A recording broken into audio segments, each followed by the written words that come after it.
So the ATF just suffered another major loss in the Texas case challenging the ATF's new rule against frames and receivers. So let's talk about this. But real quick before we jump into this video, if you think the ATF needs to be abolished, go ahead and hit that like button and subscribe. Also want to mention that if you're not currently subscribed to the channel, please consider subscribing to the channel. One of my goals for this end of this year is to try and reach like 450,000 subscribers. That's kind of one of my new goals. I think it's very achievable.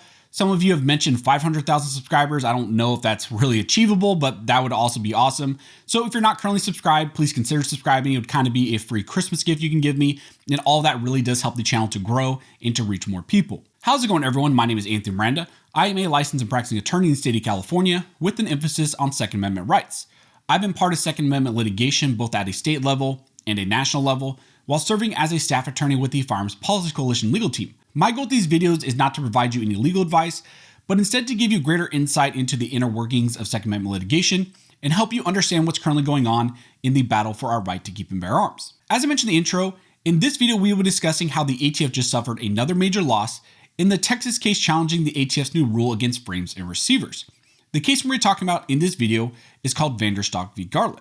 This lawsuit was filed in the Northern District of Texas against the ATF and their new rule that they passed against frames and receivers, and which went into effect this August. In this case, Vanderstock Defense Distributed, a new manufacturer of 80%ers in parts and kits, sought to intervene in this case and be added into this case as a new named plaintiff. The goal of Defense Distributed doing this and being added into this case as a plaintiff would be for them to seek the same type of preliminary injunction that this company would want to receive that other companies have already received, including Tactical Machining and also Blackhawk Manufacturing, also known as 80% Arms. As you may recall, recently Blackhawk Manufacturing Group, aka 80% Arms, was granted a preliminary injunction by the court which bars the ATF from going after their company and their customers as well.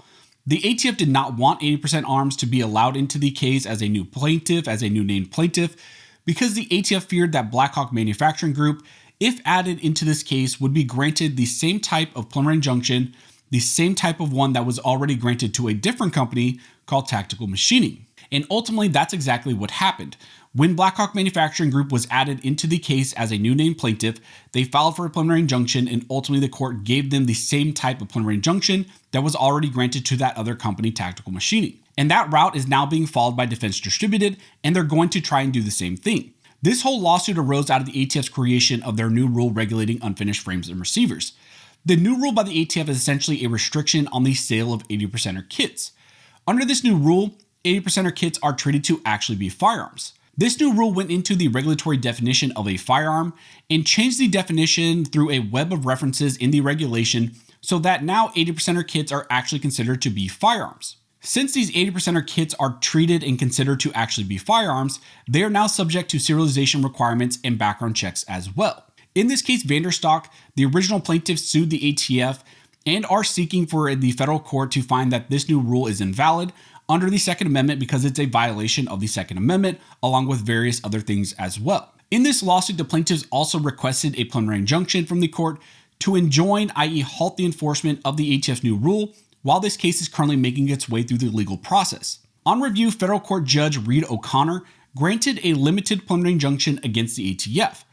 Looking at the ATF's rule on frames and receivers, he found that it is facially invalid under the plain text of the statute and that Congress did not grant the ATF authority to regulate these types of items. He also granted a limited preliminary injunction in favor of one of the plaintiffs, one of the manufacturers called Tactical Machining. Later, he then expanded that injunction to protect the individual named plaintiffs and also the customers of that one manufacturer, Tactical Machining. After that decision, Blackhawk Manufacturing Group sought to intervene in the case as a named plaintiff, and the court ultimately agreed that Blackhawk Manufacturing, aka 80% Arms, should be allowed to be joined into the case or intervene in the case as a new plaintiff. As soon as 80% Arms was added into the case as a new plaintiff, they then filed for a motion for a preliminary injunction to prevent the ATF from enforcing that rule on frames and receivers against their company and their customers as well, again similar to how Tactical Machining was granted the same preliminary injunction. In granting the new preliminary injunction in favor of that company 80% Arms, Judge Reed O'Connor stated that rather than recite its previous analysis with respect to the interpretive claims verbatim, the court incorporates by reference the reasoning in the first opinion. To summarize, the final rule purports to regulate firearms parts, including incomplete, non-functional receivers and weapons parts kits, contrary to the plain language of the GCA. He went on to state that, moreover, the final rule's expanded definition of frame or receiver to include partially manufactured, non-functional receivers within the meaning of firearms, contrary to the GCA's clear statutory definition, is facially unlawful. And therefore, the judge went on and granted the same type of relief that was already granted to tactical machining. Now, after 80% Arms was granted the preliminary injunction in their favor, there was a new company, Defense Distributed, along with the Second Amendment Foundation, who sought to intervene in this case as a new plaintiff. And the judge in this case was considering whether or not he would allow them to intervene in this case, similar to how he did with Blackhawk Manufacturing. Well, the judge in this case just granted and issued his order, granting Defense Distributed and Second Amendment Foundation the request to join the case as new named plaintiff. And today we received that order, and this is what it said. The judge in this case stated that the company does not deny that the relief they seek is broader than or different from the relief sought by current plaintiffs. Therefore, they must first independently demonstrate their own Article 3 standing.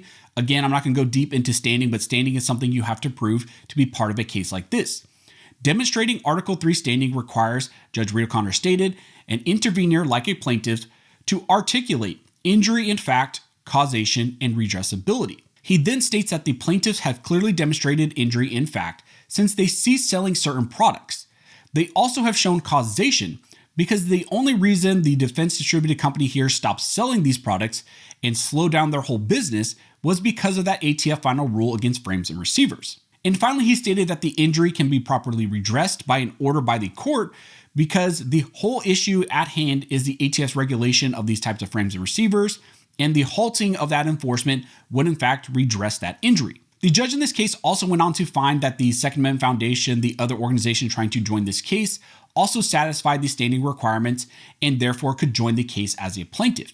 Because of that, the court then granted the motion to intervene and now permits Defense Distributed and also Second Amendment Foundation, this new organization, to be added into this case as new parties and likely to seek the same type of preliminary injunction that others have already sought and be granted. So ultimately, this is great news. Another 80% company is now added into this case as a plaintiff, and the odds are that Defense Distributed, this new company, will get the same type of preliminary injunction that was already granted to Tactical Machining and also Blackhawk Manufacturing Group. This is significant because it simply means more protections for more companies so that they continue to engage in the business that is clearly lawful, and also it means that there will be more protections for more customers who potentially want to purchase these products. However, one of the things that I do want to note is that in both of the prior grantings of the preliminary injunction, the ATF has already sought an appeal up to the Fifth Circuit and sought reconsideration of the granting of those preliminary injunctions. And the ATF has filed for those appeals, and ultimately those two appeals of the preliminary injunctions have now been condensed. They've been combined and consolidated. And so the Fifth Circuit will consider both of those grantings of the preliminary injunction in favor of Tactical Machining and their customers, and also for Blackhawk Manufacturing. And the likelihood is that they will do the same when and if Defense Distributed gets the same type of relief. So that's just a quick breakdown and update on what's going on in the Texas case challenging the ATF's new rule on frames and receivers. This case becomes even more important as the pending pistol brace rule is now looming. Now that it's been submitted to the White House for approval, we anticipate that it will hit, that they will introduce that final rule. So this type of challenge against the frames and receivers through the same type of conduct that the ATF is engaged in is going to become even more important when we talk about the ATF introducing that pistol brace rule, because there's going to be challenges. And so at least now we know there is a court that's willing to halt the enforcement of these type of rules by the ATF. And we might see this play out in the same way with other types of companies and manufacturers of pistol braces as well. So if we get any more information, I will let you all know. Also, if you like this video and like support the channel, one of the best ways to do that is to like, comment, and subscribe. All those things help to fuel the algorithm or fuel Algor's rhythm. It adds fuel to his jet and signals to YouTube that you guys see value in these videos and in this type of two-way news. As always, I want to thank everybody who likes, comments, subscribes, who hits the notification bell, who shares these videos. You guys are directly impacting these videos, impacting this channel, and helping me to reach and educate more people than I could ever do on my own. So as always, thank you all for watching. Don't forget to like and subscribe. And never forget, this nation is built by armed scholars, and this nation will be maintained by armed scholars.